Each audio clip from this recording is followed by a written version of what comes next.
The Monster ng Japan ay pinabagsak sa isang hindi kilalang boksingero ng Amerika.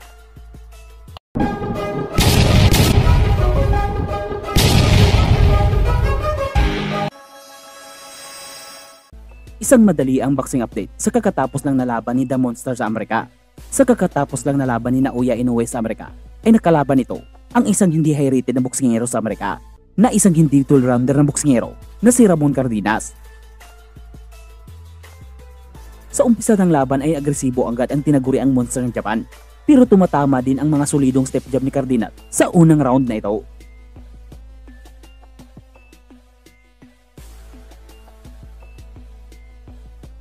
Pero sa hindi inaasahan dito sa round 2 ay binutata si Inoue sa hindi kilalang boksingerong ito at buti na lang ay naligtas pa ito si Naoya Inoue sa tunog ng bell.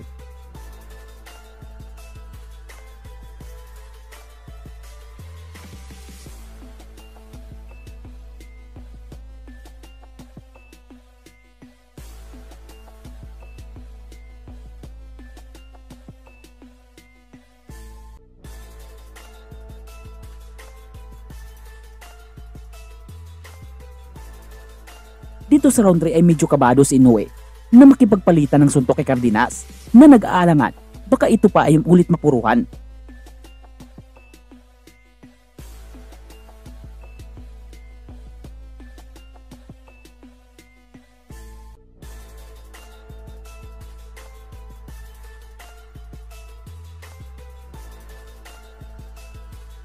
Dito sa round 4 ay unti-unting nang nakabawi si Naoya Inoue at napapakawala sa kanyang mga solidong kombinasyon.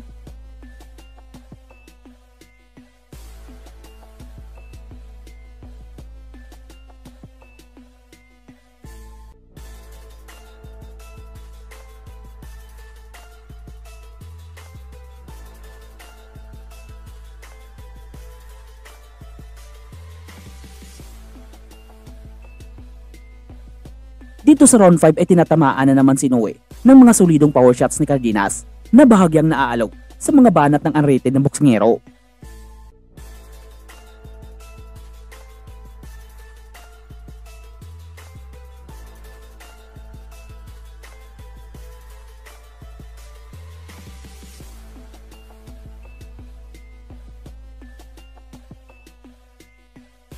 Dito sa round 6 ay bahagyang nasaktan si Cardenas sa labang ito, pero hindi ito sumuko at nakipagpalitan ng kamao.